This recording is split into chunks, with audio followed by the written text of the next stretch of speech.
கர்த்தருடைய பரிசுத்த நாமம் மகிமைப்படுவதாக. ஆண்டவராகிய இயேசு கிறிஸ்துவின் நாமத்தினாலே உங்கள் யாவரையும் நான் வாழ்த்தி வரவேற்கிறேன். உயிர்த்தெழுந்த ஞாயிறன்று கர்த்தர் உங்கள் ஒவ்வொருத்தரையும் ஆசீர்வதிப்பாராக. அவர் நேற்றும் என்றும் என்றும் மாறாதவர். அவர் என்றென்றும் உயிரோடு கூட இருக்கிறார். நாம் ஒரு சில வேத வசனங்களை நம்ம வாசிக்க போகிறோம்.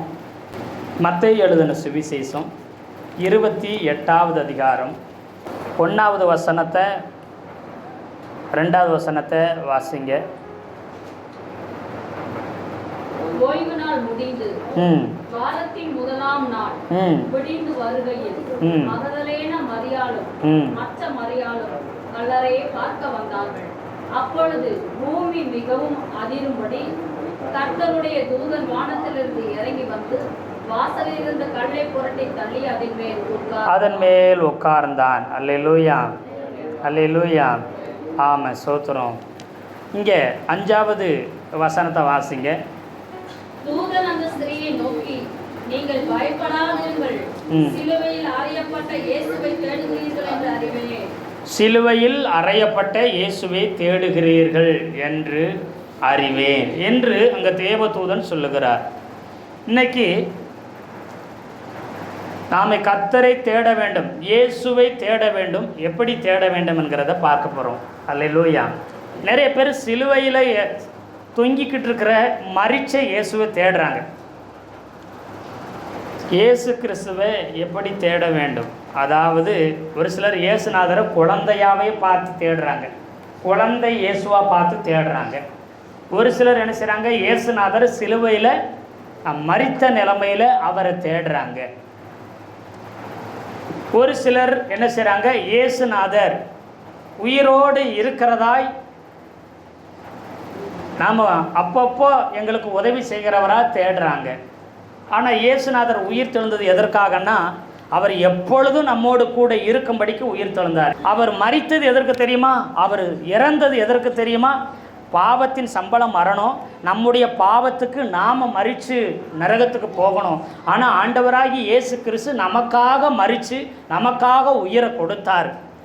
நமக்காக அவர் மரித்தார். நம்மோடு இருக்கும்படி, நம்மை வாழ வைக்கும்படிக்கு என்ன செய்தார்? உயிரோடு எழும்பினார். நம்ம பாவத்துக்காக சாபத்துக்காக இயேசுநாதர் மரித்தார். நம்மை வாழ வைக்கும்படி, நம்மோடு கூட இருக்கும்படி அவர் உயிரோடு எழும்பினார். அப்படியே நமக்காக உயிரை கொடுத்துட்டு அப்படியே நம்மளை விட்டுட்டு போகிறதுக்காக அவர் வரலை. எப்பொழுதும் நம்மோடு கூட இருக்கும்படியே அவர் உயிரோடு எழுந்திருக்கிறார். அவர் மரித்தார், 3வது நாள் உயிரோடு எழுந்தார். அவர் உயிரோடு இருக்கும்போதே சொன்னார், பாருங்க, நான் மரிப்பேன், சிலுவையில் என்ன செய்வேன், நான் மரித்து 3வது நாள் உயிரோடு எழும்புவேன்னு சொன்னார். ஆனால் அதை அவரால் யாராலையும் நம்ப முடியல. அவங்க சீசர் எப்படா ஒரு செத்தவங்க மறுபடி உயிரோடு எழும்பி வந்துடுவாங்களா, அது எப்படி சாத்தியம்னு அவங்க நம்பவே இல்லை. அதை மனசுக்குள்ளே சரியாக வைக்கவே இல்லை. அல்லேலூயா. பழைய ஏற்பாட்டில் இதுக்கு ஒரு சம்பவம் இருக்குது. யோனா தீர்க்கதரிசன புஸ்தகம் 1வது அதிகாரம் 17வது வசனத்தை வாசிக்கலாம். யோனாவை விழுங்கும்படி ஒரு பெரிய மீனை கர்த்தர் ஆயத்தப்படுத்தி இருந்தார். அந்த மீன் வயிற்றிலே யோனா இரவு பகல் 3 நாள் இருந்தார். எத்தனை நாள் இருந்தாரா?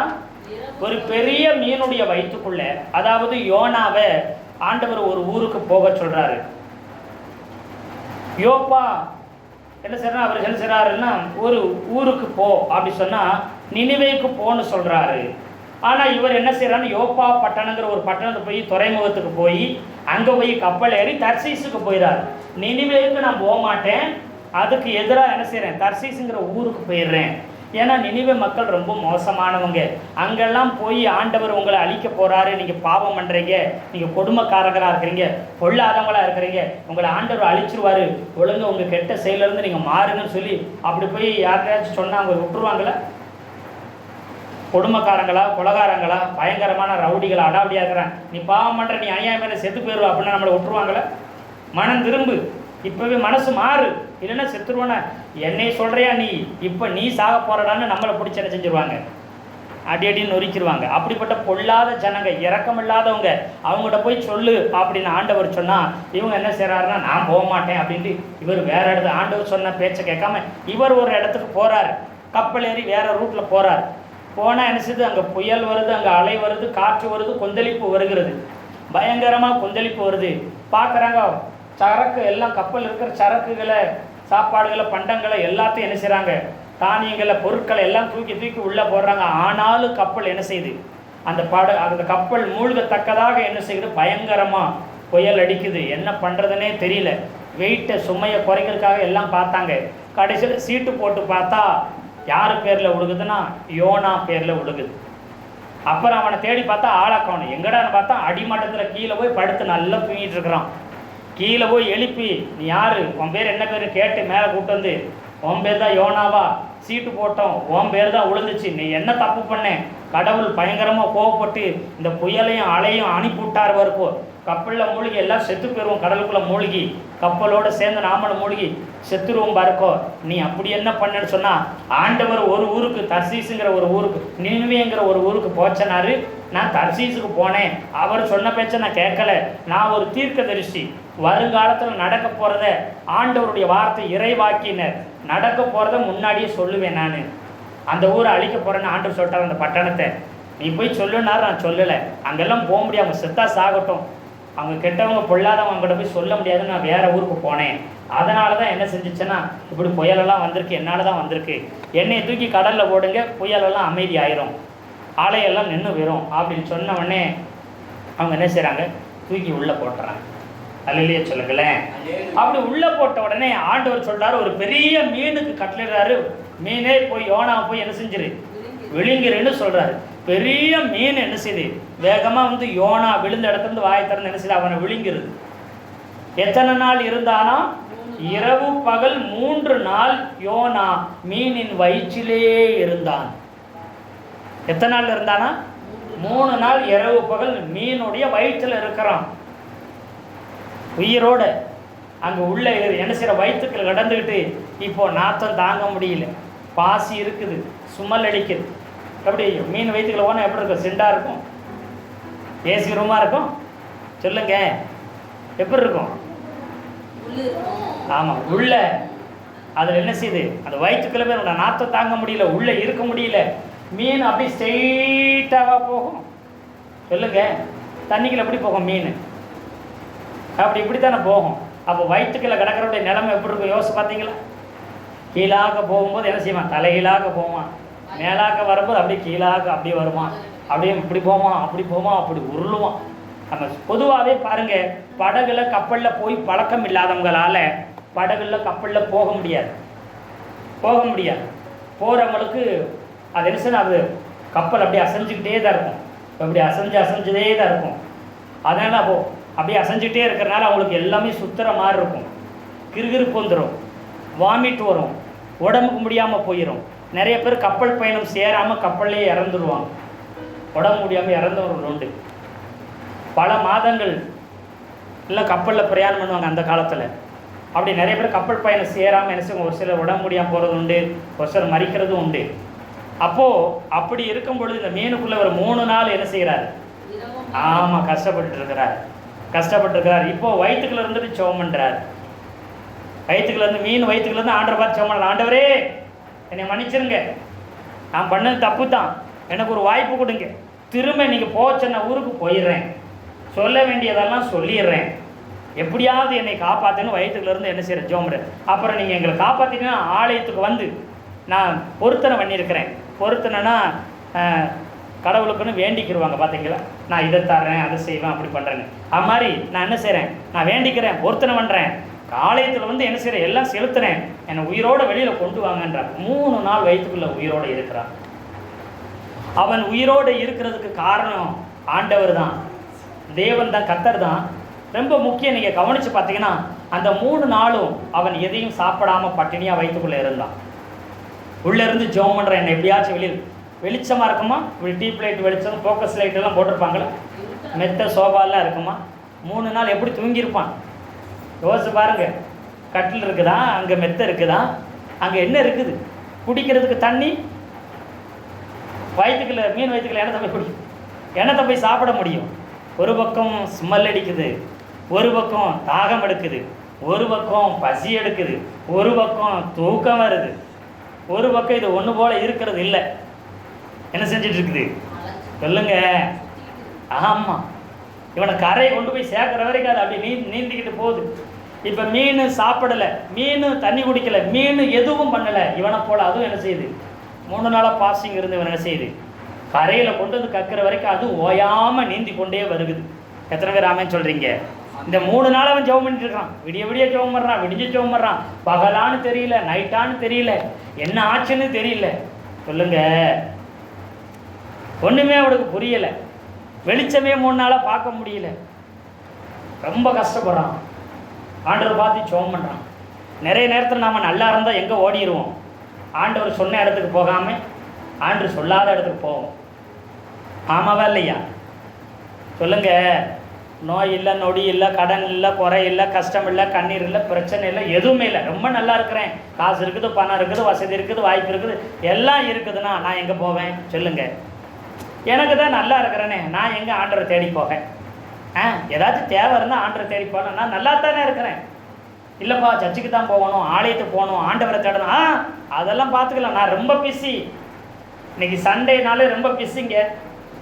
மார்க்கெட் இருக்குது, பலவிதமான என்ன செய்யுது, பிஸியான நிகழ்ச்சி இருக்குது, கல்யாணம் இருக்குது, காதுகுத்து இருக்குது, நிறைய விசேஷம் இருக்குது. நான் ஒரு நாள் சண்டே ரொம்ப ஃப்ரீயாக இருக்கிறேன், நாம் போய் எங்கே சர்ச்சுக்கு போய் அங்கே போய் உட்காந்துட்டு இருக்க முடியுமா? அதெல்லாம் முடியாது, நான் ரொம்ப பிஸி அப்படின்னு சொல்லிடுவாங்க. ஆமாவா இல்லையா? இது ஒரு கவலை இருந்தால், ஒரு கஷ்டம் தான் இருக்குது. ஆண்டவரே உங்கள் ஆலயத்துக்கு வருவேன் ஆண்டவரே, நான் பொருத்தனை பண்ணுறேன் ஆண்டவரே, நான் அதை செய்வேன் ஆண்டவரே, நான் ஜெபம் பண்ணுறேன் ஆண்டவரே, என்னை பாருங்க ஆண்டவர், ஒரே இருட்டாக இருக்குது, எங்கே போகிறதுன்னு தெரியல, எங்கே வாரதுன்னு தெரியல, எங்கே இருக்கிறேன்னே தெரியல, ஒரே கஷ்டமாக இருக்கு ஆண்டவரே. சொல்லுவோமா சொல்ல மாட்டோமா? என்னை காப்பாற்றுங்க, என்னை உதவி செய்யுங்க ஆண்டவரே ஆண்டவரேன்னு சொல்லுவோம். ஏசப்பா காப்பாற்றுங்க. அல்லேலூயா சொல்லுங்களேன். ஒரு சில நேரம் நெருக்கம் வர்றது எதுக்கு தெரியுமா? ஏசப்பா தனக்கு நேராக என் பிள்ளைங்க எனக்கு நேராக வரணும்னு சொல்லி நம்மளை திருப்புறதுக்காக ஒரு சில நேரம் இப்படிப்பட்ட நெருக்கங்கள் வரும். அல்லேலூயா. நம்ம அழிஞ்சு போகிறதுக்கோ, நம்ம செத்து போகிறதுக்கோ, நம்ம இல்லாமல் போகிறதுக்காக அல்ல, அவர் நம்மக்கிட்ட அவர்கிட்ட கூப்பிட்டு சேர்த்துக்கிறதுக்காக. நிறைய நேரம் ஆண்டவர் நம்மளை வலுக்கட்டாயமாக இழுக்க மாட்டார். இப்படி ஏதாச்சும் கஷ்டம் நெருக்கம் வந்ததுக்கப்புறம் நம்ம ஏசப்பாவை தேடி ஓடி வருவோம். அல்லேலூயா சொல்லுங்களேன். ஆண்டவர் கட்டாயப்படுத்த மாட்டார், அவர் சொல்லுவார், செய் வா அப்படின்னு சொல்ல மட்டும்தான் செய்வார், யாரையும் கட்டாயப்படுத்த மாட்டார். அதுபோல தான் இங்கே சொன்னார், இவன் கேட்கல. ஏன் கப்பல் ஏற போகும்போது ஆண்டவர் தடுக்க முடியாதா சொல்லுங்க? வேற ஊருக்கு டிக்கெட் எடுக்கும்போது தடுக்க முடியாதா? ஆனால் இவனே ஆண்டவரை நானே வாரேன்னு சொல்கிற அளவுக்கு, இவனே ஒத்துக்கிற அளவுக்கு விட்டுட்டார். அதாவது தூண்டியில் நீங்கள் மீன் பிடிக்கும்போது பார்த்துருக்கீங்களா? அப்படியே முள்ளுக்குள்ளே புழுவை கொத்தி அப்படி போட்டுருவாங்க. அந்த மீன் அப்படி அந்த அந்த புழுவை கடித்த உடனே அப்படி டக்குன்னு தூக்க மாட்டாங்க. அதை கடிக்கணும், முழுங்கணும், அது இஷ்டத்துக்கு அப்படியே சுத்த விடுவாங்க. பார்த்துருக்கீங்களா? ஆமாவா இல்லையா? கடிச்சு அப்படி அங்கிட்டு இழுத்துட்டு அப்படி ஓடும். நீ ஓடு, எவ்வளோ தூரம் ஓடுறையோ ஓடு. சும்மா கூப்பிட்டா சும்மா வானா வரமாட்டேன், போ, அப்போ எவ்வளோ தூரம் போறியா போ, அங்கே எங்கேயுமே போவோம். படக்குன்னு அப்படி இழுத்தனே டபக்குன்னு என்ன செஞ்சிடும், வாய்கள் விழுத்தானே அப்படியே துள்ளிக்கிட்டே வரும் பாருங்க. வருமா வராத? நிறைய பேர் வலை போட்டால் வரமாட்டாங்க. வலை போட்டால் காயம் கிடையாது, மேக்சிமம். தூண்டில் போட்டால் கஷ்டம். வலை போட்டு மொத்தமாக வான்னு கூப்பிட்டா வரமாட்டாங்க, ஈஸியாக வரமாட்டாங்க. அடி விழுவும், நொறுக்கு விழுவும், கஷ்டம் வரும், கண்ணீர் வரும், ஏதாச்சும் கஷ்டம் வந்து தான் ஆண்டவர்கிட்டே வரும், ஆண்டவரேன்ட்டு. அல்லேலூயா சொல்லுங்களேன். அல்லேலூயா. ஆமாம், அப்படியே தூண்டில் போட்டு தூக்குற மாதிரி ஆண்டவர் என்ன செய்வார், தூக்குவார். இங்கே அப்படித்தான் எல்லாம் சுற்றிட்டு கடைசியில் கடலுக்குள்ளே நடுவில் விழுந்து அந்த மீன் முழுங்கி இப்போ வயிற்றுக்குள்ள உனக்கப்புறம் ஜெபம் பண்ணுறான். இதே இது கப்பல் புயல் அலை வரும்போதே, ஆண்டவரே இந்த கப்பல் எங்கே போய் நிற்குதோ அடுத்த ஸ்டாப்பில் நான் இறங்கிறேன் ஆண்டவரே, இறங்கி வேற கப்பல் பிடிச்சி எங்கே வந்துடுறேன் ஆண்டவரே சொல்லுங்க. நினைவே போயிடறாண்டவர் சொல்லலை, கடலை தூக்கி போடுங்க அண்ணே அப்படிங்கிறார். எங்கே தூக்கி போடுங்க? கடலை தூக்கி போடுங்க அண்ணே. ஆமாம், செத்தாலும் பரவாயில்ல போக மாட்டேன்ற மாதிரி சொல்கிறாங்க நிறைய பேர். நான் செத்தாலும் சாவேனே தவிர நான் அங்கே மட்டும் போக மாட்டேன், ஏசு கோயிலுக்கு மட்டும் வர மாட்டேன், ஜெபம் பண்ண மட்டும் நான் வரவே மாட்டேன், அப்படி செத்தா சாகிறேன் அப்படிம்பாங்க. ஒரு சிலர் அப்படி வைராக்கியம் வைராக்கியம். ஏசப்பா நம்ம மேலே அன்பு கூறுவார், இறக்கம் காமிப்பார், வா வான்னு எத்தனை தடவை கூப்பிடுவார், வர்றது கிடையாது. அப்புறம் அப்படி போய் நெருக்கப்பட்டுன்னு கஷ்டப்பட்டுன்னு என்ன செய்யறதுனே தெரியறதில்ல. இப்போ இதை ஏன் சொல்ல வந்தேன்னா, 3 நாள் இது மீன் வயிற்றுக்குள்ளே இந்த யோனா இருந்தால் இது எதுக்கு அடையாளம்னா, இயேசுநாதரும் மரித்து இறந்து 3 நாள் கல்லறைக்குள்ளே வச்சுருப்பாங்க. அதுக்கு அடையாளமாக தான் யோனாவுடைய வாழ்க்கையில் இது நடந்துச்சு. அதே போல் இயேசுநாதர் என்ன செய்தார்னா 3 நாள் மரித்து கல்லறைக்குள்ளே இருந்து 3ஆவது நாள் அவர் உயிரோடு எழுந்தார். அந்த நினிவே மக்கள் பாவத்துக்கு, சாபத்துக்கு, தண்டனைக்கு, அழிவுக்கு, மரணத்துக்கு அவங்க தகுதி உள்ளவங்களாக இருந்தாங்க. இந்த மீன் வயிற்றுக்குள்ள இருந்த யோனாவை மீன் போய் கரெக்டாக 3ஆவது நாள் கரையில் கக்கிருச்சு. கரையில் கக்குன உடனே அப்படி அவர் என்ன செய்கிறாருன்னா எலும்பி தண்ணி சுத்தம் பண்ணிக்கிட்டு அந்த ஊருக்கு எங்கே செய்கிறாரு சொல்ல ஊருக்கு போய், இங்கே வாருங்க, நீங்கள் ரொம்ப கொடுமை பண்ணுறீங்க, பாவம் பண்ணுறீங்க, அக்கிரம் பண்ணுறீங்க, ஈவிரக்கம் இல்லாமல் இருக்கிறீங்க, கொடுமைக்காரர்களாக இருக்கிறீங்க, அதனால் ஆண்டவர் உங்களை அழிக்க போகிறார். தயவு செய்து நீங்கள் என்ன செய்யுங்க, ஏசப்பாவை ஏற்றுக்க, ஆண்டவர் தேவனை ஏற்றுக்க, மனம் திரும்புங்க. உங்கள் பாவத்தை விட்டு மனம் திரும்பினா தான் நீங்கள் என்ன செய்ய, உங்களுக்கு அழிவு இல்லை, உங்களுக்கு மரணம் இல்லை, இல்லை இந்த பட்டணத்தவே அழிச்சிருவார், இந்த டவுனையே அழிச்சிருவார்னு சொல்கிறார். இவர் சொல்லலைன்னா இவருக்கு என்ன ஆகும்? மறுபடியும் மீனுக்குள்ளே வயிற்றுக்குள்ளே போனவர் அடுத்து எங்கே போவார் அவருக்கு தெரியாது. அதனால சரி சொல்லி தொலைவாங்க, என்ன செய்கிறது அப்படி சொல்லி மறுபடியும் ஏதாவது சிக்கல் வந்துட்டு என்னோட சொல்கிறார். அதுவும் பார்த்தீங்கன்னா அங்கே வசனத்தை பாருங்களேன், 3வது அதிகாரம் 3ஆம் வசனம் வாசிங்க. கர்த்தருடைய வார்த்தையின்படி நினிவேக்கு போனான். நினிவே 3 நாள் பிரயாண ஸ்தலமான மகா பெரிய நகரமாய் இருந்தது. 3 நாள் பிரயாணம், அதாவது 3 நாள் நடக்கிற அளவுக்கு பெரிய டவுன், அவ்வளோ பெரிய சிட்டி உள்ளே நடந்தால் 3 நாள் நடக்கணுமா, 3 நாள் ஆகும். ஆனால் பாருங்க 4ஆம் வசனத்தில்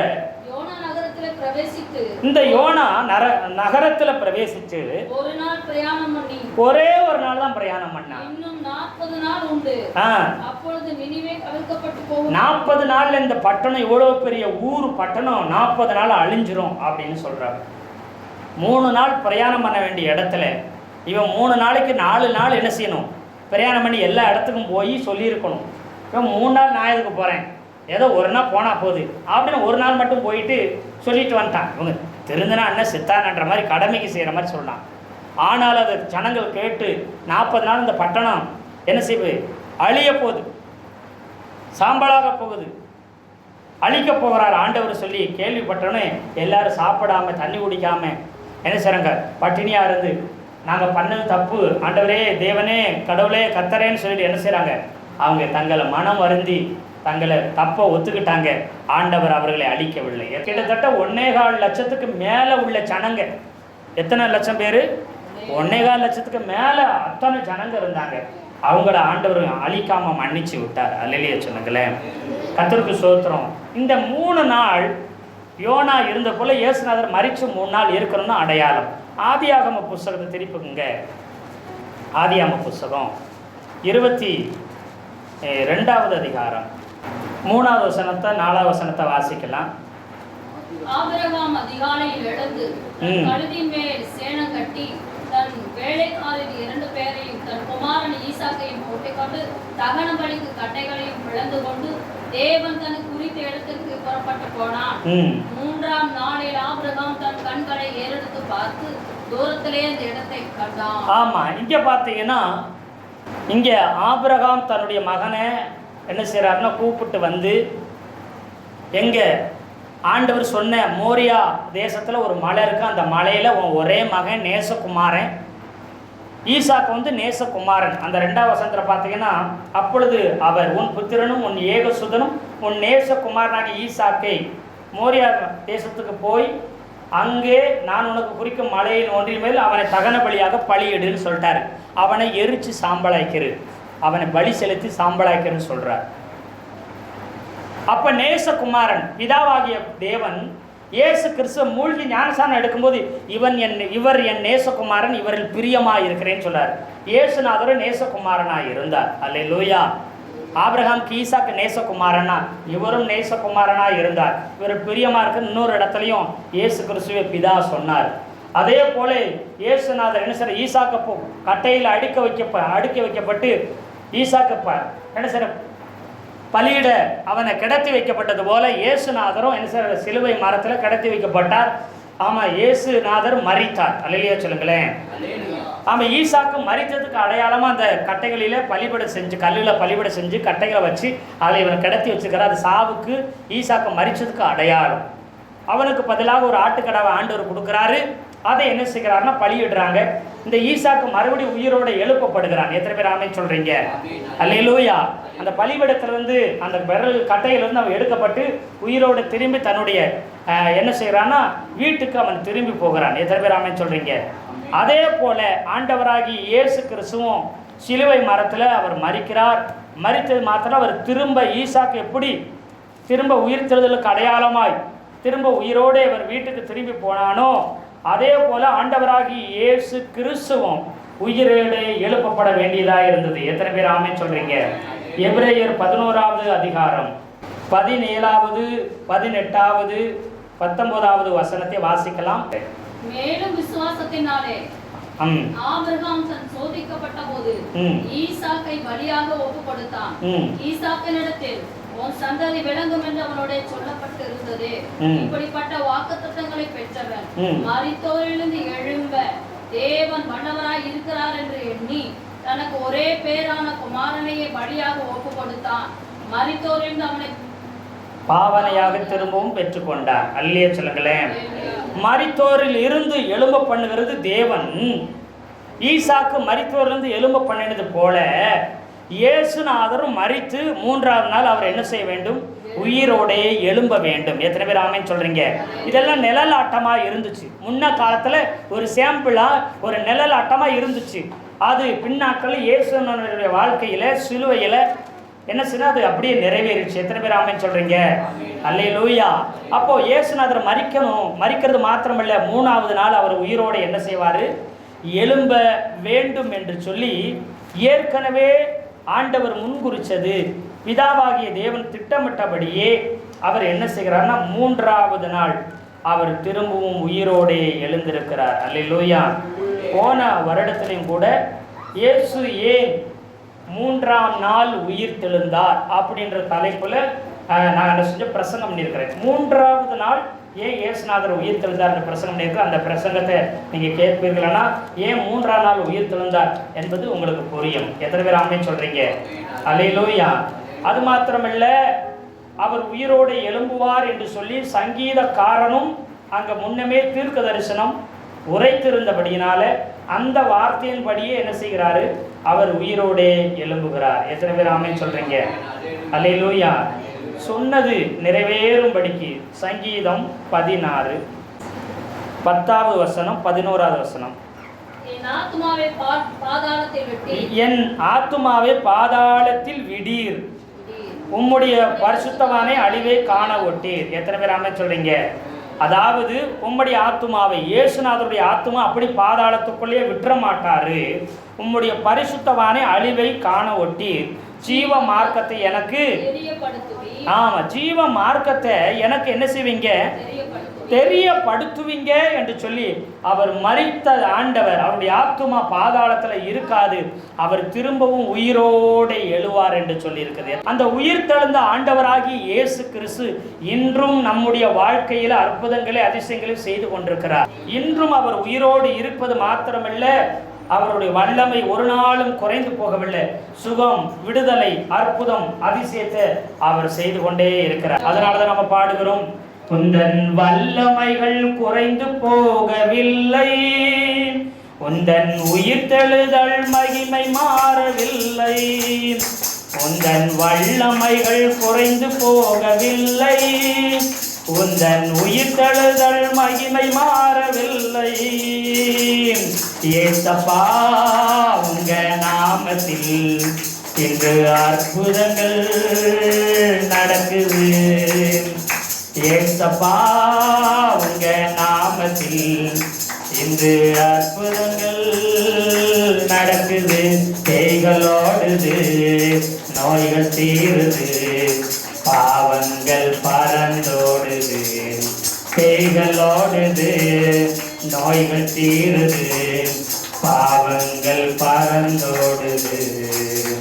அவர் உயிரோடு எழுந்ததுனால நமக்கு சுகம், நமக்கு விடுதலை, நமக்கு ஆசீர்வாதம், நமக்கு சந்தோஷம்.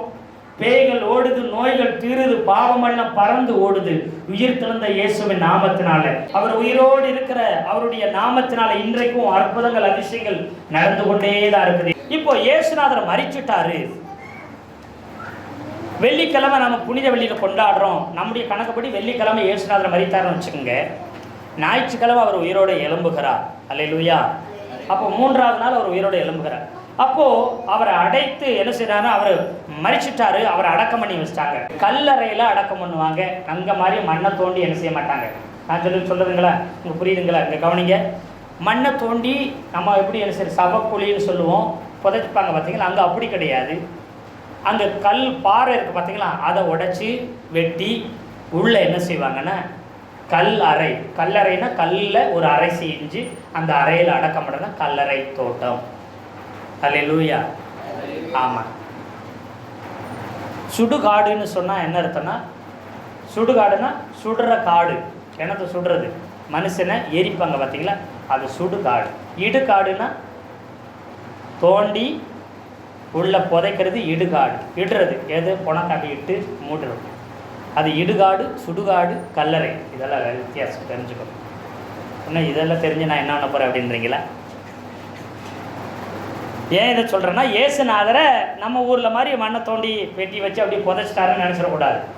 ஓ அப்படி தான் ஏசுனா, அப்படி கிடையாது. அப்போது ஒரு கற்பாறை இருக்குது, அதில் என்ன செய்கிறாங்க, கல்லை வெட்டி குடஞ்சி ஒரு ரூம் மாதிரி பெருசாக தோண்டி இது பண்ணி அதுக்குள்ளே என்ன செய்வாங்க, கல்லிலே ஒரு பெட்டு மாதிரி செஞ்சு இயேசுநாதர் உச்சந்தலேருந்து உள்ளங்கால் வரைக்கும் துணியில் தையில வெள்ளை போல கரிய போலங்கிற தைலத்தை அந்த துணியை சுற்றி உச்சந்தலேருந்து உள்ளங்கால் சுற்றி அந்த தைலமெல்லாம் பூசி அவரை தூக்கி அடக்கம் பண்ணி இந்த கல்லிலேயே வெட்டு மாதிரி செஞ்சு வச்சுருப்பாங்க. வெட்டி செதுக்கி வச்சுருப்பாங்க. அதில் என்ன இயேசுநாதர் படுக்க வச்சு வெளியில் புகை மாதிரி இருக்கும், அந்த வெளியில் பெரிய கல்லை வச்சு பூட்டிடுவாங்க. இதுதான் கல்லறை. அப்படி தான் இயேசுநாதரே அடக்கம் பண்ணிட்டாங்க. பெரிய கல்லை வச்சு அந்த நுழைவாயில மூடி வச்சுட்டாங்க. இப்போது ஸ்திரீகள், பெண்கள் வர்றாங்க, தாய்மார்கள் வர்றாங்க. மத்திய 28 நம்ம வாசித்தோம்.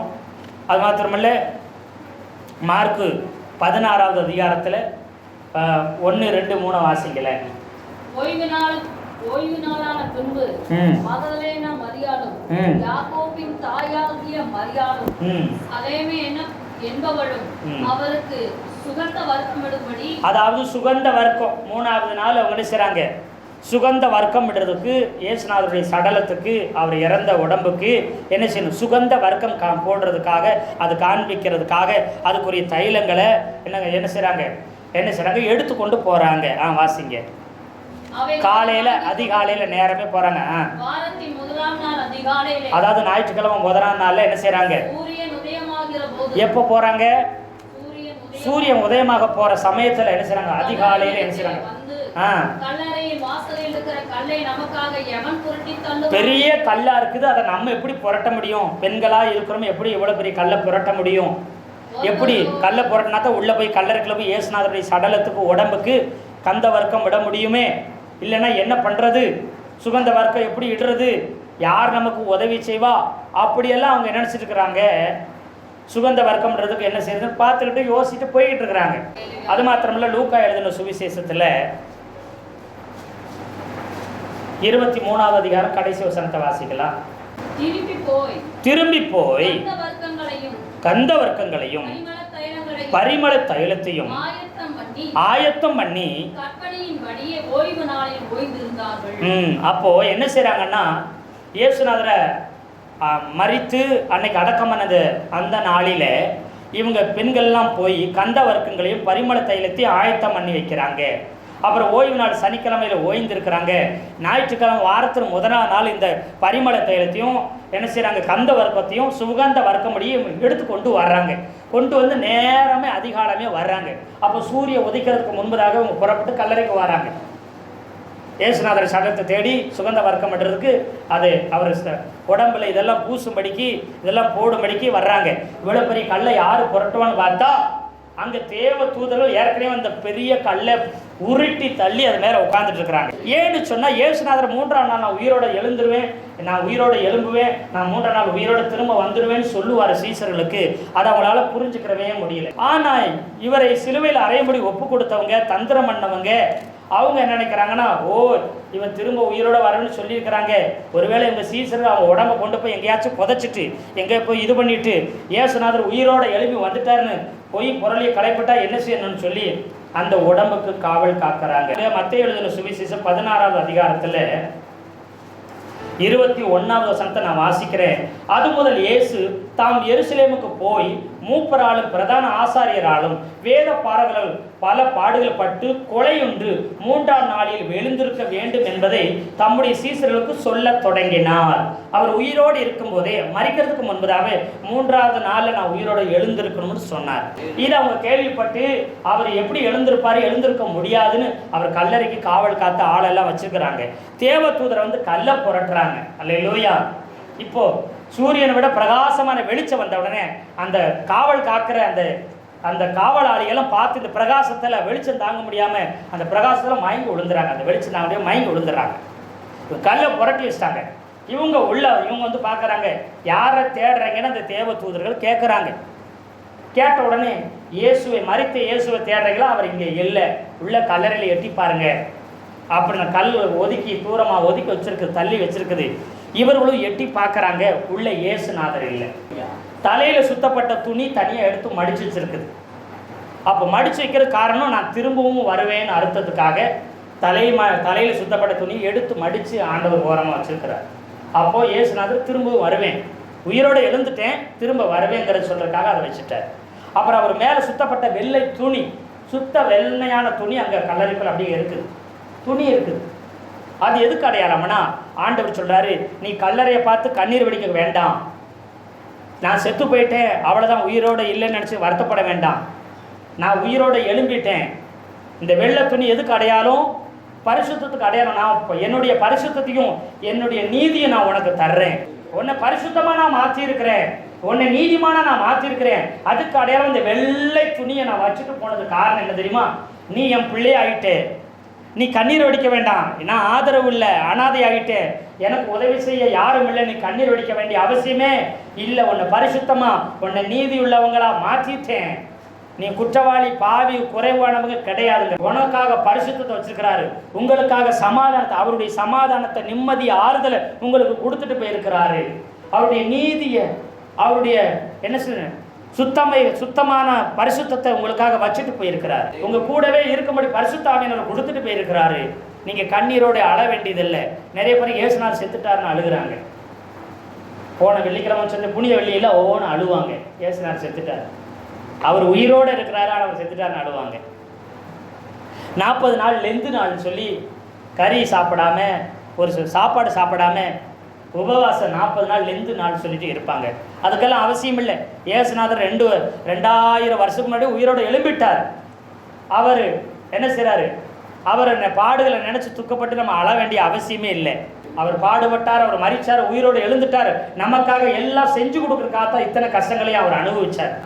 அது 2000 வருஷத்துக்கு முன்னாடி செஞ்சு முடிச்சார். அதை நினச்சி நம்ம நன்றி சொல்லணும், அதை நினச்சி பாடி துதிக்கணும். பாருங்க, இங்கே கண்ணீரோட மரியாள் இயேசுநாதரை தேடினாள். தேடினவள் கண்டுகொண்டார். மகதலேனா மரியாள் என்பவள் யோவான் எழுதின சுவிசேஷத்தில் அவள் கண்ணீரோட இயேசுநாதரை தேடினாள். என்னடா கல்லறை திறந்துருக்குது, இயேசுநாதர் சரீரத்தை காணுமே, யார் எடுத்துகிட்டு போனாங்கன்னு தெரியலையே. அவர் இயேசுநாதரை சரீரத்தை தேடுறா. நிறைய பேர் புனித வெள்ளி அன்னைக்கு அழுது இயேசுநாதர் சிலுவையில் செத்துட்டாரு, இயேசுநாதர் சிலுவையில் தொங்குறாரு, இயேசுநாதர் அம்பிடுதான் அப்படின்னு சொல்லி அழுகிற மாதிரி மகதலேனா மரியா அழுது கொண்டிருக்குது. ஆனால் உண்மைக்கு அன்னைக்கு இயேசுநாதர் மரித்திருந்ததுனால அந்த கண்ணீரோடு தேடினார். ஆனால் அவள் தேடினது மரிச்ச இயேசுவே, ஆனால் அவள் பார்த்தது உயிரோடு இருக்கிற இயேசுவே. இன்னைக்கு ஆண்டவர் சொல்கிறா, நீ கண்ணீரோட உன் கஷ்டத்தினால, உன் கவலையினால, உன் நோயினால, உன் பலவீனத்தினால, மீள முடியாத சூழ்நிலையினால நீ கண்ணீரோடே ஆண்டவரேன்னு சொல்லி தேடுவாய் என்னால். ஆண்டவர் சொல்றாரு, ஆண்டவர் உனக்காக யாவையும் செய்து முடித்திருக்கிறார். உன் கண்ணீரை துடைக்கிறதுக்காக அவர் வருவார். அல்லேலூயா. உன் கஷ்டங்களை மாற்றும்படி அவர் வருவார், உன் காயங்களை ஆற்றும்படி அவர் வருவார். மரியாள் அழுது கொண்டிருக்கிறார். அவளுடைய கண்ணீரை தாண்டி ஆண்டவரால் போக முடியல, அவள்கிட்ட வந்தார். பரலோகத்துக்கு போக வேண்டியவர் இவர் அழுதுகிட்டு இருந்ததுனால இவர் அழுகையும் இவர் கண்ணீரையும் பார்த்துட்டு ஆண்டவர் பரலோகத்துக்கு போகணும், அதை விட்டுட்டு இவர் மரியாதை தேடி வர்றார். ஏன் அழுதுட்டுருக்கிற? இன்னைக்கு ஆண்டவங்களை பார்த்து ஏன் அழுகிறீங்க, எதுக்காக நீங்கள் அழுதுட்டுருக்கிறீங்க? ஒரு நாள் நீ அழ வேண்டிய அவசியமே இல்லை. நான் இருக்கிறேன், உயிரோடு இருக்கிறேன், உங்கள் கூடவே இருக்கிறேன். நீ ஏன் அழணும்? நீ ஏன் கண்ணீர் ஒடிக்கணும்? நீ ஏன் கஷ்டப்படணும்? அல்லேலூயா, அல்லேலூயா. ஆமாம், உனக்காக யாவே நான் செஞ்சிட்டேனே, உனக்காக நான் கண்ணீர் சிந்திட்டேன், உனக்காக நான் ரத்தம் சிந்திட்டேன், உனக்காக பாடுகள் அவமானங்களை நான் பட்டுட்டேன். ஒன்றே ஒன்று, இயேசுநாதர் எனக்காக எல்லாம் செஞ்சிட்டாரு, எனக்கு இனி ஒரு குறை இருக்காது. நம்பணும், நீங்கள் விசுவாசிக்கணும். அல்லேலூயா. நம்புனாலே நன்மைகள் உங்களுக்கு வரும். நீ கண்ணீர் ஒடிக்க கூடாதுன்னு அவர் கண்ணீர் ஒடிச்சாரு, நீ ரத்தம் சிந்தக்கூடாதுன்னு அவர் ரத்தம் சிந்தினாரு, நீ அடி வலி வேதனைகளை சகிக்க அவன் வாங்கக்கூடாதுன்னு அவர் அடி வேதனைகளை என்ன செய்கிறார் பட்டாரு, நீ அவமானங்களை படக்கூடாதுன்னு அவர் அவமானப்பட்டாரு. நீ ஏன் அழணும்? உனக்காக நான் எல்லாத்தையும் செஞ்சுட்டேன். ஆண்டவர் இன்னைக்கு சொல்லுகிறார், உன் கண்ணீரை, உன் கஷ்டத்தை, உன் துக்கத்தை, உன் பாரத்தை எல்லாம் என்கிட்ட வச்சிரு, நீ சந்தோஷமாயிரு, எப்பொழுதும் சந்தோஷமாயிருங்கள். ஆமை. கர்த்தர் பார்த்து மகதலேனா மரியாள் எடுத்து, ஆண்டவர் ஏன் அழுகிற, கவலைப்படாத, நான் உன்னோடு கூட இருக்கிறேன் என்று சொன்ன தெய்வம். அல்லேலூயா. ஆமாம், அவர் சொன்னார், உன்னை விட்டுட்டு நான் எங்கேயும் போகலைன்னு காட்சி கொடுத்தார். முத அவளுக்கு தான் காட்சி கொடுத்தார். சங்கீதத்தில் வசனம் சொல்லுகிறது 45:18 உண்மையாய் தம்மை நோக்கி கூப்பிடுகிற யாவருக்கும் கர்த்தர் பக்கத்திலே இருக்கிறாராம். அவரை நோக்கி கூப்பிட்டா அவர் பக்கத்தில் இருக்கிறாராம். உண்மையாக கூப்பிட்டீங்கன்னா அவர் உங்கள் பக்கத்திலே இருக்கிறாராம், பதில் கொடுப்பாராம். அது மாத்திரமில்லை, அதிகாலையில் என்னை தேடுகிறவன் என்னை கண்டடைகிறார்னு வசனம் சொல்லுகிறது. அப்போது ஒவ்வொரு நாளும் காலையில் எழுந்துச்சு ஆண்டவரை நீங்கள் உயிர்த்திருந்த இயேசுநாதரை பார்க்கணும்னு சொன்னால், அவர் ஆசீர்வாதத்தை பெற்றுக்கொள்ளணும்னு சொன்னால், உங்கள் வாழ்க்கை நன்மையாக ஆசீர்வாதமாக இருக்கணும்னு சொன்னால் ஒன்று சொல்கிறேன், நல்லா கவனித்து கேளுங்க. காலையில் அதிகாலையில் எழுந்து சூரிய உதயத்துக்கு முன்னாடி எழும்பி, ஏசப்பா இந்த நாளில் எனக்கு ஆசீர்வதிங்க, என்னை நடத்துங்க, எனக்கு நல்ல பலத்தை கொடுங்க, சுகத்தை கொடுங்க, இந்த நாள் முழுவதும் என் கூட இருன்னு காலையில் எழுந்து ஜெபம் பண்ணணும். அப்போ அவரை கண்டடைய முடியும். அந்த நாள் நல்ல நாளாக இருக்கும், அந்த நாள் உங்களுக்கு நல்ல ஆசீர்வாதமாக இருக்கும். ஒவ்வொரு நாளும் இதை நீங்கள் செய்து பாருங்கள். அப்போ எப்போ தேடணும்? அவரை கண்ணீரோடு தேடுங்க கர்த்தரை, அது அதிகாலையில் தேடுங்க கர்த்தரை, உண்மையாக தேடுங்க ஏசப்பாவை. ரொம்ப முக்கியம், அதிகாலையில் தேடுங்க. அதிகாலையில் என்னை தேடுகிறவன் என்னை கண்டடைவான்னு ஆண்டவர் சொல்லியிருக்கிறார். அப்போ காலையில் ஆண்டவர் ஏசப்பாவை தேடுற பழக்கம் நமக்கு வரணும். இந்த மரியாளும் காலையில் நேரமே என்ன செஞ்சிச்சு, கல்லறைக்கு தேடி போச்சு, கர்த்தரை தேடி ஏசப்பா தேடி போச்சு. நீங்கள் காலையில் எழுந்த உடனே ஆண்டவர் சமூகத்தில் உட்காந்து உங்கள் வீட்டில் நீங்கள் இருக்கிற இடத்துல காலையில் அவரை தேடுனீங்கன்னா ஆண்டவர் அற்புதங்களை செய்வார். அவர் வாக்கு வரும், அவங்க வார்த்தை வரும், அவர் ஆசீர்வாதம் வரும், நன்மைகள் வரும். ஒவ்வொரு நாளும் கர்த்தர் உங்களை சந்திப்பார், உங்களோடு பேசுவார், உங்களோடு கூட இடைப்படுவார். அது மாத்திரமல்ல, லூக்கா எழுதின சுவிசேஷத்தில் 24வது அதிகாரத்தில் 13-35 வரைக்கும் வசனம் இருக்குது, குறித்து வச்சுக்கோங்க. எம்மாவூர் சீசர்கள் இருந்தார்கள். எம்மாவூர், அதாவது அந்த சீசர்கள் எருசலேமிலிருந்து எம்மாவூ அப்படிங்கிற ஊருக்கு போகிறாங்க. 7 மைல், கிட்டத்தட்ட 10 கிலோமீட்டர் நடந்தே போகிறாங்க. அன்றைக்கி சாயங்காலம் இயேசுநாதர் உயிரோடு எழுந்துட்டார். இதை போய் சீசர்கிட்ட சொன்னால் அவங்க நம்ப மாட்டுக்காங்க. அங்கே என்ன செய்கிறாங்க, இதை கேள்விப்பட்டு 2 பேர் ஊருக்கு என்ன செய்கிறாங்க, 10 கிலோமீட்டர் கால்நடையாக நடந்து போகும்போது போகிறாங்க. இப்படி சொல்கிறாங்களே, இயேசுநாதர் நம்மளை காப்பாற்றுவார், அவர் தீர்க்கதரிசி, நம்ம கூட இருப்பார், அற்புதங்களை செய்வார். பார்த்தா வெறும் 33 வயசில் இறந்து போயிட்டாரே. இப்போ ஒரு சில பெண்கள் கல்லறைக்கு போயிட்டு சுகந்த வர்க்கமிடம்படி கந்த வர்க்கமிடம்படி போயிட்டு அவர் இல்லை உயிரோடு எழும்பிட்டாரு, ஒரு சிலர் பார்த்தன்றாங்களே. இது என்னமா இருக்குது, ஒன்றும் புரிஞ்சுக்கிற முடியாது. அவங்க பேசிகிட்டே போகிறாங்க 10 கிலோமீட்டர். உயிரோடு எழுந்த இயேசு அவங்க வேறு மனுஷன் மாதிரி வரார். அப்படியே வரார், வந்தோடனே என்னங்க ஏதோ பேசிட்டு போறீங்கன்னு வந்து கேட்குறாரு. அவங்கக்கிட்ட கேட்குறாரு, அவர் வந்து கேட்குறாரு, புலம்பிட்டு இருக்கிறாங்க. அவங்கக்கிட்ட வந்துடுறாரு. கண்ணீரோடு தேடுனா அவளை தேடி இயேசுநாதர் வந்தார்.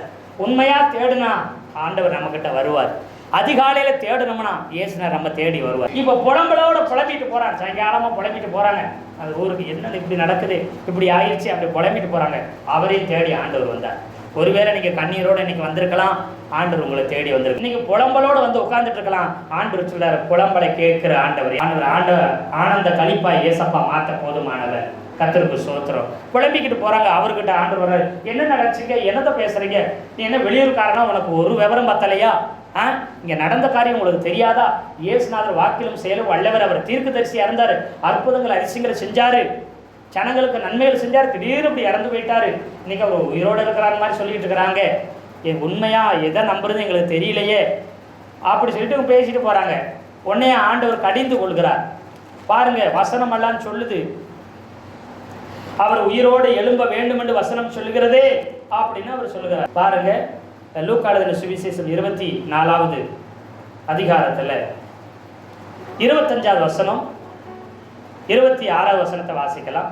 அப்பொழுது அவர் அவர்களை நோக்கி, தீர்க்கதரிசிகள் சொன்ன யாவையும் விசுவாசிக்கிறதுக்கு புத்தி இல்லாத மந்த இருதயம் உள்ளவர்களே, கிறிஸ்து விதமாக பாடுபடவும் தமது மகிமையில் பிரவேசிக்க வேண்டியதில்லையா என்று சொல்லி மோசே முதலிய சகல தீர்க்கதரிசிகளும் எழுதின வாக்கியங்கள், வேத வாக்கியங்கள் எல்லாம் தம்மை குறித்து சொல்லியவைகளை அவர்களுக்கு விவரித்து காண்பித்தார். இப்போ இயேசுநாதர் என்ன செய்யறாருன்னா, இப்படி முன்னாடியே சொல்லி இருக்குதே அதெல்லாம் நடக்குது, அதன்படி அவர் உயிரோடு எழுந்திருக்கிறாரு, இன்னும் உங்களால் புரிஞ்சுக்கொள்ள முடியலையாங்கிறார். புலம்பிக்கிட்டு இருக்கிறவங்களுக்கு புத்தி தெளிய வைக்கிறார். கண்ணீரோட தேடுறவங்களுக்கு கண்ணீரை துடைத்து விடுகிறார். புலம்பர்களுக்கு புத்தி தெளிய வைக்கிறார். அது மாதிரி புலம்பரை ஆனந்த கழிப்பாகவும் ஆண்டவர் மாற்றி விளக்கம் கொடுக்குறாரு. அப்படியே அந்த ஊர் பக்கம் வந்து விலகி போற மாதிரி போறாரு. எங்க போறீங்க? ராத்திரி ஆகி போச்சு, எங்க நேரம் போறீங்க? வாங்க எங்களோட தங்கி இருந்துட்டு சாப்பிட்டு தங்கிட்டு நாளை காலையில போங்கன்னா வீட்டுக்கு போறாரு. அவங்க கூட வீட்டுக்கு போனா அப்பம், அங்கெல்லாம் அப்பம் தான், பிரெட்டு தான் வைப்பாங்க. அப்பத்தை வச்சுட்டு அவங்க சாப்பிடுவாங்க. நம்ம சாப்பாடு சாப்பிட்ற மாதிரி அங்கே அப்பம், வடமாநிலத்து சப்பாத்தி சாப்பிட்ற மாதிரி அப்பத்தை வைக்கிறாங்க. அதை எடுத்து அவர் என்ன செய்கிறார்? பிக்கிறார். 30வது வசனம், அவரோடு கூட அவர் பந்தி இருக்கையில் அவர் அப்பத்தை எடுக்கிறாரு, மேலே தூக்கி ஆசீர்வதித்து ஜெபம் பண்ணி அதை பிக்கிறாரு. அப்போ உங்களுக்கு கண்ணு திறந்துருச்சு. அதுலேயே சொல்லுங்களேன், யாருன்னு புரிஞ்சுட்டாங்க. இப்போ இயேசுநாதர் தான் எப்பயுமே சாப்பாடு எடுத்து மேலே உயர்த்தி சோத்திரம் பண்ணி ஜெபம் பண்ணிட்டு தான் விட்டு அதை சாப்பிடுவார். அப்போ வந்திருக்கிறது யாரு? இயேசுநாதர் தான் உயிரோட எழும்பி வந்திருக்கிறாரு. நம்ம கூட இவ்வளவு நேரம் பேசினது அவர் தான் தெரிஞ்சுக்கிட்டாங்க. உடனே எங்கிறத மறைந்து விட்டார். புலம்பலோடு இருக்கிறியா? உன்னோடு கூட கர்த்தர் இருக்கிறார். கண்ணீரோடு இருக்கிற கர்த்தர் உன்னோடு தேடி வந்திருக்கிறார், உன் கண்ணீரை மாற்றும்படி. வேற இன்னொரு சிலர் பாருங்க, லூக்கா எழுதின சுவிசேஷத்துல இன்னொரு கூட்டம் 37வது 24வது அதிகாரத்தில் 37ல இருந்து ஒரு கூட்டம் கலங்கிக்கிட்டு இருக்கிறாங்க, கலக்கத்தோடு இருக்கிறாங்க. லூக்கா 24 36 46 வரைக்கும் நீங்கள் வாசம் பார்த்தீங்கன்னா, இப்போ கலக்கத்தோடு இருக்க, பயந்துகிட்டு இருக்கிறாங்க, கலங்கிக்கிட்டு இருக்கிறாங்க, என்ன நடக்க போகுதுன்னு தெரியலையே அப்படின்னு பயந்து நடுங்கிட்டு இருக்கிறாங்க. அல்லேலூயா. ஒருவரை பயந்து கலங்கிட்டு இருப்பீங்களா? உங்க நடுவில் இயேசு வந்திருக்கிறார். இயேசுநாதர் வந்து சொன்னாரு, உங்களுக்கு சமாதானம், உங்களுக்கு சமாதானம் வரட்டும், உங்களுக்கு நிம்மதி உண்டாவதாகன்னு சொன்னார். ஏன் கலங்குறீங்க? ஏன் சந்தேகப்படுறீங்க? ஏன் பயப்படுறீங்க? இது நடக்குமா? இது நடக்காதா? இது மாறுமா? இது கிடைக்குமா? இது கிடைக்காது? ஏன் புலம்பிட்டு இருக்கிறீங்க? உங்களுக்கு சமாதானம், உங்களுக்கு நிம்மதி உண்டாகட்டும், நீங்க கவலைப்படாதீங்க, பயப்படாதீங்க. அவங்க எல்லாரும் இயேசுநாதர் ஆவியா நினைச்சிட்டாங்க. ஓ, ஆவி தான் வந்திருக்குது, இயேசுநாதர் வரலன்னு சொல்லி என்ன செஞ்சுட்டாங்க? பயப்பட ஆரம்பிச்சாங்க. அல்லேலூயா. ஆவி எதையாச்சும் தொட முடியுமா? ஆவி ஏதாச்சும் எடுக்க முடியுமா? ஆண்டு சொன்னால் நான் ஆவி கிடையாதுன்னு சொல்லி லூக்கா எழுதின சுவிசேஷம் 24:42 அப்பொழுது பொரித்த மீன்களையும் தேன் கூட்டு துணிக்கைகளையும் அவருக்கு கொடுத்தார்கள். அவைகளை அவர் வாங்கி அவர்களுக்கு முன்பாக புசித்து அவர்களை நோக்கி மோசே நியாயப்பிரமாணத்தை. போதும், இங்க பாருங்க, அவர் சொல்லிட்டாரு, நான் ஆவி கிடையாது, ஆவி எதையும் தொட முடியாது. பாருங்க, என் கையிலையும் காலையும் விழாவிலையும் தழும்பு இருக்குது, நான் ஆவி கிடையாது. நம்பிக்கையிலே பொரிச்ச மீனை கொடுங்கன்னா பொரிச்ச மீனை கொடுக்குறாங்க, வாங்கி அவர் சாப்பிட்றாரு. அப்புறம் தேன் கூட்டு துணிக்க இருக்குது, அதையும் பிச்சு என்ன செய்கிறாரு? வாங்கி சாப்பிட்ற. அந்த ஆவி இல்லை, எனக்கு சரீரம் இருக்கிறது, நான் மறுபடியும் உயிரோடு வந்திருக்கிறேன், என்னால் தொட முடியுது, என்னால் சாப்பிட முடியும். ஏன் தெரியுமா? அவர் பூட்டின வீட்டுக்குள்ள அப்படியே இயேசுநாதர் வந்தனால பூட்டின வீட்டுக்குள்ள மனுஷங்க வர முடியாது, இது ஆவியாத்தான் இருக்குதுன்னு பயந்தாங்க. ஆண்டு சொல்றாரு, நான் ஆவி கிடையாது, பாரு வாங்கி சாப்பிட்டு காமிச்சு நான் உயிரோடு இருக்கிறேன்னு சொல்லி காண்பிச்சார். அங்கே கலக்கத்தை பயத்தை நீக்கி அவங்களுக்கு சந்தோஷத்தை சமாதானத்தை கொடுத்தார். ஒருத்தன் யோவான் 20:19 24 வசனத்தை நீங்கள் குறித்து வச்சுக்கோங்க. அதில் பார்த்தீங்கன்னா ஒருத்தன் தோமான் இருக்கிறான். 12 பேரில் ஒருத்தன் தோமா. அவன் ஆண்டவர் கூட 3 வருஷம் இருந்தவன். அவன் இயேசுநாதர் வந்த நேரம் அங்கே இல்லை. பூட்டின வீட்டுக்குள்ள இயேசுநாதர் வந்திருந்தப்போ அவன் இல்லை. உடனே அவன் சொல்லிட்டான். அப்புறம் வந்ததுக்கப்புறம் சொல்கிறாங்க, இந்த மாதிரி பாருங்கள், இயேசுநாதர் உயிரோடு எழுந்துட்டாரு, மறுபடியும் உயிரோடு இருக்கிறாரு, எங்கள் நடுவில் வந்தார் தழும்பு எல்லாம் காயத்தெல்லாம் காமிச்சாரு, அப்புறம் வாங்கி எல்லாம் சாப்பிட்டாரு, நாங்கள் ஆவி நினைச்சு பயந்தோம். அதெல்லாம் கிடையாது. நான் அவரை தொட்டு பார்க்கணும் அப்படின்னா நம்புவேன். வீடெல்லாம் நான் நம்ப மாட்டேங்க. அவர் காயத்தை தொட்டு பார்ப்பேன். விழாவில் ஈட்டி வச்சு குத்துனாங்களே அதை தொட்டு பார்ப்பேன். தொட்டு பார்த்துட்டு தான் நான் நம்புவேன் அப்படிங்கிறாரு. உடனே இயேசுநாதர் மறுபடியும் 8 நாளைக்கு அப்புறம் திரும்ப வர்றாரு. அல்லேலூயா சொல்லுங்களேன். வந்த உடனே பார்க்குற பூட்டின வீட்டுக்குள்ளே அவங்க இருக்கிறாங்க. ஏன் பூட்டின வீட்டுன்னா, மற்றவர்கள் இவரை இயேசுநாதரை பிடிச்சி சிலுவையில் அரைஞ்ச மாதிரி தங்களையும் கொன்றுருவாங்கன்னு பயந்துக்கிட்டு ஒழிஞ்சிட்ருக்கிறாங்க. அல்லேலூயா. அதான் வீட்டில் பூட்டிக்கிட்டு உள்ளேயே மறைஞ்சிருக்கிறாங்க. பூட்டின வீட்டுக்குள்ள மறுபடியும் வந்தார். வந்து இயேசுநாதர் அவர்கிட்ட பேசுகிறாரு. பாருங்க, உங்களுக்கு சமாதானம் உண்டாகட்டும்னு சொல்கிறார். தோமாவை பார்த்து அந்த சந்தேகப்பட்ட அவனை பார்த்து சொல்கிறாரு, உன் விரலை நீட்டி இங்கே நீட்டி என் கையில் பாரு, என் கை ஒன்று. சந்தேகப்படாத, அவிசுவாசமாராத, நம்பிக்கை உள்ளவனா என்னை தொட்டு பாரு, கையை போட்டு பாரு அப்படின்னு சொன்னோடனே, இல்லை என் ஆண்டவரே என் தேவரே என்று சொல்லுகிறான். அவன் சொல்றா, இல்லை இல்லை நான் நம்புறேன்ப்பா ஆண்டவரே என் தேவரேன்னு சொல்லுகிறான். அப்போ ஆண்டவர் சொல்றாரு, பார்த்ததுனால நீ நம்பக்கூடாது, பார்க்காமே நீ நம்பணும். இன்னைக்கு இயேசுநாதர் நம்ம பார்க்குறோமா? இப்போ ஆனால் நம்புகிறோமா? நம்புகிறோம். நம்மோடு கூட இருக்கிறார். அற்புதம் நடக்குதா? நடக்குது. அதிசயம் நடக்குதா? நடக்குது. காற்று நம்மளால பார்க்க முடியல, அதனால காற்று இல்லைன்னு சொல்லிடுவீங்களா? சொல்லுங்க. காற்று இல்லைன்னு சொல்லி, நான் கண்ணில் காற்றை பார்த்ததே இல்லையே, அது எப்படி நான் இருக்குன்னு சொல்லுவேன்? நீங்கள் எனக்காக சொல்லியிருக்கிறீங்களா? உணர முடியும், அனுபவிக்க முடியும், தொடுறத, மேலே படுறத, அப்படி நம்மளை தள்ளுறத எல்லாம் என்ன செய்ய முடியும்? உணர முடியும். உண்மையாய் அவரை தேடினா அவரை கண்டடைய முடியும். அப்போ சந்தேகத்தோடு இருந்தான், அவன் குழம்பி போய் இருந்தான். அவன் குழப்பத்தை, அவன் சந்தேகத்தை ஆண்டவர் மாற்றினார். உங்களுக்குள்ளே நீங்கள் சந்தேகத்தோடு வந்திருப்பீங்க. ஆண்டவர் சொல்கிறார், உங்கள் சந்தேகத்தை நான் மாற்றுகிறேன், உங்கள் குழப்பத்தை உங்களை மாற்றுகிறேன், எல்லாம் மாற்றி உங்களுக்கு ஒரு தெளிவை ஆண்டவர் கொடுக்க போகும். இந்த உயிர் திறந்த நாளில் இயேசுநாதர் சொல்லுகிறார், நான் உங்கள் கூட தான் இருக்கிறேன். நீ கண்ணீரோடு இருக்கிற, உன் கண்ணீர் துடைக்கும்படி உன் கூட இருக்கிறேன். நீ என்ன செய்கிறன்னா, புழப்பத்தில் இருக்கிற, புலம்பிக்கிட்டு இருக்கிற, உன் புலம்பலை மாற்றும்படி உன் கூட இருக்கிறேன். நீ கலக்கத்தோட பயத்தோடு இருக்கிற, உன் பயத்தை மாற்ற நான் உன் கூட இருக்கிறேன். நீ சந்தேகத்தோடு இருக்கிற, இந்த சந்தேகத்தை மாற்றும்படி நான் உன்னோடு கூட இருக்கிறேன். உன்னை ஆசீர்வதிப்பேன், உன்னை உயர்த்துவேன். இப்போ இருக்கிற எல்லா குழப்பத்தையும் நான் மாற்றுவேன், எல்லா புலம்பலையும் நான் மாற்றிடுவேன், எல்லா கண்ணீரையும் நான் தொடச்சிருவேன், எல்லா பயத்தையும் உன்னை மாற்றி உன்னை உயர்த்தி ஆசீர்வதிப்பேன்னு சொல்லுவேன். கர்த்தர் தாமே இந்த வார்த்தையில் கொண்டு நம்ம ஒவ்வொருத்தரையும் ஆசீர்வதிப்பாராக. ஆமேன், ஆமேன், ஆமேன்.